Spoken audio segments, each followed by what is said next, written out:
I see you for a short moment and then I see you for another short moment. I stop looking and I stop thinking and I stop breathing from time to time that I lose you. Here is less clutter, you can stay longer or I can stay longer so that you can stay longer. Here is less clutter, we can dance. You start to dance by yourself and I don't like to interrupt you. You're so beautiful that I don't want to touch you. I don't want to fold you. Here's less clutter. I can see if you stay right here. I touch your voice. I touch your voice with a tactile sensation more than other senses. Your voice talks to me even before the words being uttered. I'm living beyond the being. I feel my being as two-person. My understanding of the world is dual. I love as two. I see as two. My conception was as two. My sight, my senses, my heart has always been as two. My life and my presence is mediated within another life. صدایت را با حس لامسه بیش از هر حس دیگری لمس میکنم. صدایت خیلی زودتر از کلمه هایی که میخواست ادا شود با من سخن میگفت. فراتر از بودن.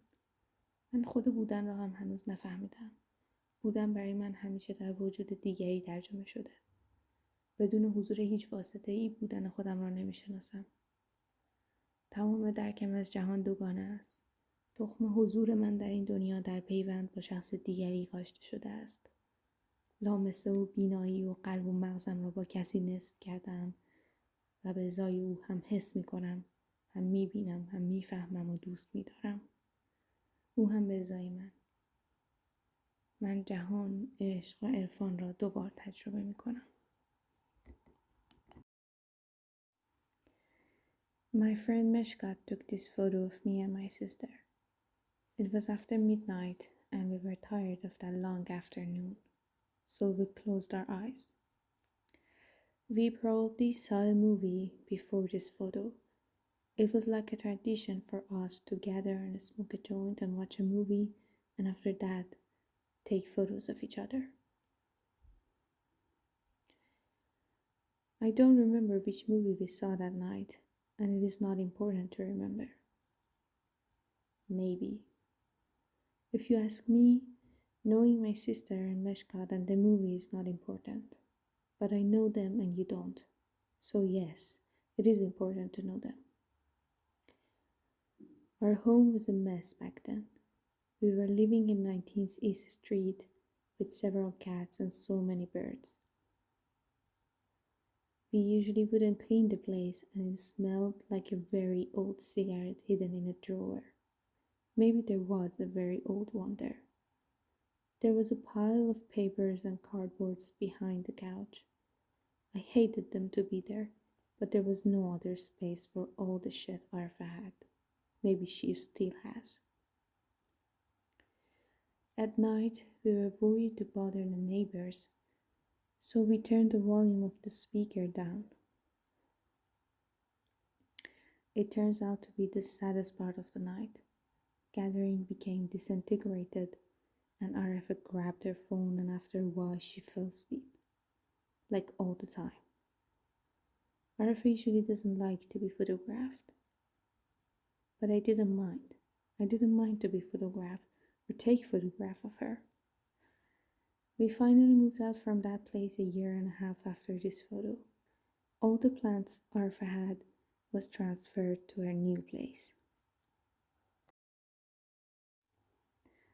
I can't just start to remember whenever I want. But yes, I like to have this power actually. I wrote and thought about remembering more than enough now. It starts to get weird every time I hear the words remembering or memory. But at the same time, it is still interesting how it is shaping my life recently. Yet everything is so entangled and disordered that it is driving me crazy. Recently, my memory is even shorter than before. I keep forgetting to do so many basic tasks that it worries me. The other day, I told my friend that I would call her when I'm free, and I forgot to call her until the next day. I even didn't think that there was something I had to do, but not being able to remember what it was exactly. I completely forgot, like there was no friend at all. I like to start remembering whenever and whatever I want. Maybe if I practice my mind, I will get it, but maybe it gets just worse. I like to add the remembering task to my to do list, but maybe it gets sad and creepy.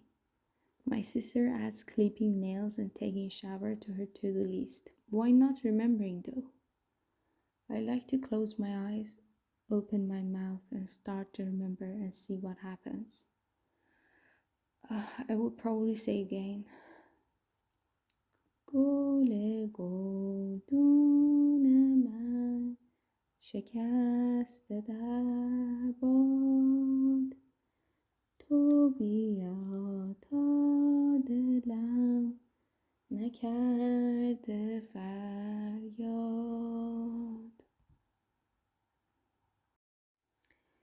I have a very old and shattered tripod, which I usually don't use.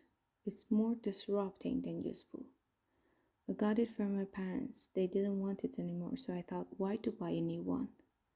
I decided to take a self-portrait acting like someone who I forget now. I like this photo of myself.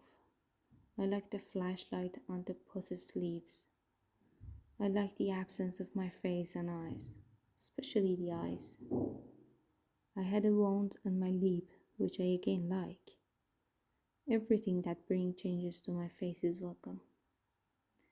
There's a leather luggage beside the wall. Again from my parents, for their wedding, I assume. When I saw it, I immediately loved it and took it. I thought I will use it at some point, but it doesn't have wheels, so not as much useful as it was before. But I keep some stuff inside. Some papers and dolls for my niece. She loves to sit inside the luggage and play or make things. One day I pulled her and would pretend like she's sitting in a car and driving. My back hurt, but not so much. She likes to play it out. I chose my curtain to be light brown, but I don't know why. Now I think the reason was me not being able to choose. So I just pick one easy option and don't care about the rest. All in all, I don't like the composition in the photo, but some details are somehow good. Maybe if the curtains was in another color, this photo had a better look. But who knows?